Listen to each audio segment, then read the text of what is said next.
السلام علیکم دوستو، آج ہم ایک ایسے خوبصورت ملک کی سیر کریں گے جہاں اللہ کے پہلے نبی اور انسانوں کے باپ حضرت آدم علیہ السلام کے قدموں کے نشان ایک پتھر پر موجود ہیں۔ ایک ایسا ملک جہاں پر کرکٹ ایک شوق نہیں بلکہ لوگوں کا جنون ہے۔ ایک ایسا ملک جس کا کوئی ہمسایہ ملک نہیں ہے۔ یہاں پر دنیا کی سب سے مہنگی چائے کاشت کی جاتی ہے۔ کیا آپ جانتے ہیں 1 کلو چائے پاکستانی کتنے ہزار روپے کی ملتی ہے؟ یہاں پر ایک مسجد ہے جسے لال مسجد کے نام سے پکارا جاتا ہے۔ یہ مسجد جنت کے کون سے پھل کی مشابہت رکھتی ہے؟ یہاں پر رہنے والے مسلمانوں نے بیت المقدس کا ماڈل کیوں بنا رکھا ہے؟ پاکستان نے اس ملک کا ایسا کون سا کام کیا تھا جس کی وجہ سے یہ ملک اور اس کے لوگ آج بھی پاکستان کا شکریہ ادا کرتے ہیں؟ دوستو، ان تمام سوالوں کے جواب جاننے کے لیے آپ کو ویڈیو کے آخر تک ہمارے ساتھ رہنا ہوگا۔ اگر آپ ہمارے چینل پر نئے ہیں تو چینل کو سبسکرائب کرنا ہرگز مت بھولیے گا۔ تو پھر دیر کس بات کی، آئیے دوستو چلتے ہیں ایک چھوٹے سے پیارے ملک سری لنکا کی سیر کو۔ دوستو، سری لنکا جنوبی ایشیا میں واقع ایک جزیرہ نما ملک ہے۔ سری لنکا کا پورا نام democratic socialist republic of Sri Lanka ہے۔ ایک اور مزے کی بات یہ ہے کہ سری لنکا کے چاروں طرف پانی ہے اور اس کی سرحد کسی دوسرے ملک سے نہیں ملتی۔ اگر ہم نزدیک ترین ملک کی بات کریں تو وہ بھارت ہے، جو اس کے قریب سمجھا جاتا ہے۔ برٹش دور میں سری لنکا کو سیلون کے نام سے بھی پکارا جاتا تھا۔ دوستو، اگر ہم سری لنکا کی آبادی کی بات کریں تو اس کی کل آبادی تقریباً 25 ملین لوگوں پر مشتمل ہے۔ آبادی کے لحاظ سے یہ دنیا میں 60 نمبر کے درجے پر آتا ہے۔ اگر ہم سری لنکا کے رقبے کی بات کریں تو اس کا کل رقبہ 67,240 مربع کلومیٹر پر محیط ہے۔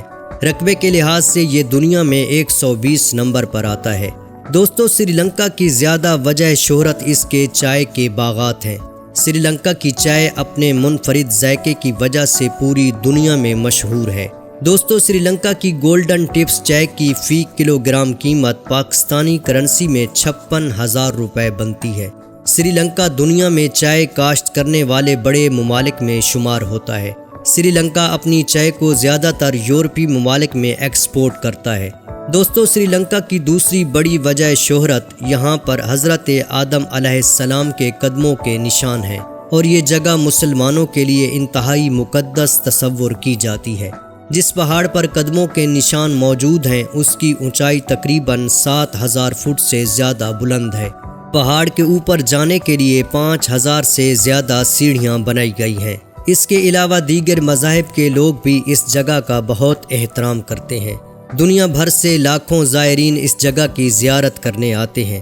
دوستو، سری لنکا میں مختلف مذاہب کے لوگ آباد ہیں اور یہاں پر ایک دوسرے کے مذہب کا دل سے احترام کیا جاتا ہے۔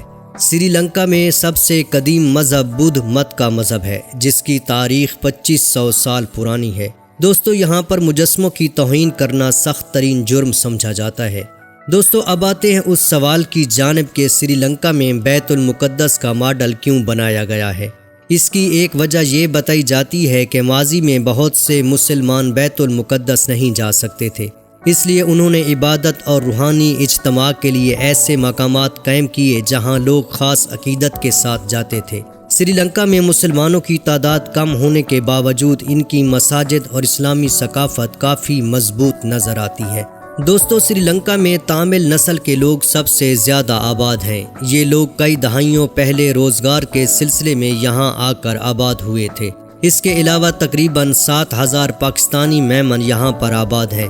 دوستو، سری لنکا کی تیسری بڑی وجہ شہرت یہاں پر موجود لال مسجد ہے، جس کا ڈیزائن انار کی شکل پر بنایا گیا ہے۔ اس مسجد میں 10,000 نمازی ایک ہی وقت میں اکٹھے نماز ادا کر سکتے ہیں۔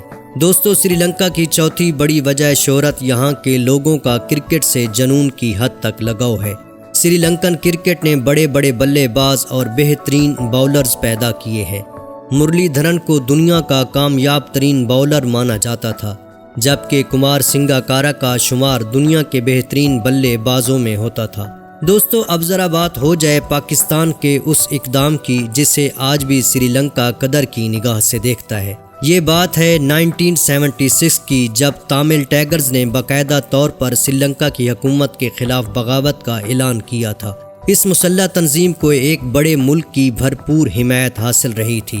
جب حالات سری لنکا کی حکومت کے بس سے باہر ہوئے تو سری لنکا کی حکومت نے پاکستان سے مدد کی اپیل کی تھی، جس پر پاکستانی حکومت نے کھل کر سری لنکا کی ہر قسم کی مدد کی، جس کی وجہ سے تامل ٹائیگرز کو شکست کا سامنا کرنا پڑا۔ اور پھر 18 مئی 2009 کو سری لنکن فوج نے تامل ٹائیگرز کا آخری مضبوط قلعہ بھی تباہ کر دیا۔ پاکستان کی اس کھلی حمایت پر سری لنکا آج بھی پاکستان کا شکریہ ادا کرتا ہے۔ دوستو اب ذرا بات کرتے ہیں سری لنکا کی دوسری چند مشہور جگہوں کی۔ اس کے علاوہ آپ کو سری لنکن سفاری ٹرین کے بارے میں بھی بتائیں گے۔ دوستو سری لنکا کے دارالحکومت کولمبو میں موجود لوٹس ٹاور ایک انتہائی مشہور جگہ ہے۔ دنیا بھر سے آنے والے سیاح اس لوٹس ٹاور کو دیکھنے ضرور آتے ہیں۔ اس ٹاور کی کل اونچائی تقریباً 351 میٹر ہے۔ اس کے علاوہ دوستو کولمبو کے اندر شاندار اونچی بلڈنگز، کشادہ سڑکیں بھی اس شہر کی خوبصورتی کو چار چاند لگاتی ہیں۔ سری لنکا کے لوگ انتہائی شریف، دوستانہ لگاؤ رکھنے والے ہیں، اپنے ملک میں آنے والے سیاحوں کو قدر کی نگاہ سے دیکھتے ہیں۔ دوستو اب ذرا بات ہو جائے سری لنکا کی اس مشہور سفاری ٹرین کا جس نے دنیا بھر کے سیاحوں کو اپنے سحر میں مبتلا کر رکھا ہے۔ ذرا تصور کریں، ایک پرانی نیلی ٹرین آہستہ آہستہ پہاڑوں کے درمیان آگے بڑھ رہی ہے۔ چاروں طرف سبز چائے کے باغات ہیں، بادل اتنے قریب کہ جیسے ہاتھ بڑھا کر چھو لو، گہری وادیاں، خطرناک پل اور ٹھنڈی ہوا انسان کو کسی اور ہی دنیا میں لے جاتی ہے۔ یہ ہے سری لنکا کی مشہور پہاڑی ٹرین جرنی کا شاندار سفر۔ اس ٹرین کی رائڈ کو دنیا کے خوبصورت ترین سفر میں شمار کیا جاتا ہے۔ یہ سفر تقریباً 7 سے 8 گھنٹے تک جاری رہتا ہے اور اس دوران ٹرین درجنوں سرنگوں، پہاڑی راستوں اور جنگلات سے گزرتی ہے۔ دوستو اس ٹرین کا سب سے خوبصورت نظارہ دنیا کے خطرناک ترین پل سے گزرنے کا ہے۔ یہ برطانوی دور کا بنایا گیا ایک تاریخی پل ہے جو گھنے جنگلات کے درمیان واقع ہے۔ جب ٹرین اس پل سے گزرتی ہے تو ایسا لگتا ہے جیسے کسی فلم کا سین چل رہا ہو۔ دوستو اب ذرا بات ہو جائے سری لنکا کے مشکل ترین دور کی۔ ایک وقت ایسا بھی آیا جب سری لنکا میں شدید معاشی بحران نے جنم لیا۔ خوراک اور تیل کی کمی نے سری لنکا کے لوگوں کو تباہ کر دیا۔ پیٹرول پمپوں پر لمبی لمبی قطاریں لگ گئیں، لوگوں کو تیل کے حصول کے لیے انتہائی مشکلات کا سامنا کرنا پڑا۔ اس مشکل گھڑی میں کسی بھی ملک نے سری لنکا کی کوئی مدد نہیں کی تھی، اور پھر اسی بحران کی وجہ سے سری لنکا میں انقلاب کی چنگاری بھڑک اٹھی اور دیکھتے ہی دیکھتے پورا ملک سڑکوں پر امٹ آیا اور لوگوں نے صدارتی محل کی جانب مارچ شروع کر دیا۔ صدارتی محل کے دروازے ٹوٹ چکے تھے، ہزاروں لوگ اندر داخل ہو رہے تھے۔ کوئی صدارتی سوئمنگ پول میں نہا رہا تھا، کوئی محل کے کمروں کی ویڈیوز بنا رہا تھا۔ یہ منظر کسی فلم کا نہیں بلکہ حقیقت پر مبنی تھا۔ صورتحال انتہائی خراب ہو گئی تھی کہ اس وقت کے صدر گوتابیہ راجا پاسکو کو ملک چھوڑ کر فرار ہونا پڑا۔ دوستو اس انقلاب نے پوری دنیا کو یہ پیغام دیا کہ جب عوام تنگ آ جائیں تو بڑے سے بڑا حکمران بھی نہیں بچ سکتا۔ تو دوستو یہ تھا ہمارا خوبصورت جزیرہ نما ملک سری لنکا کا سفر۔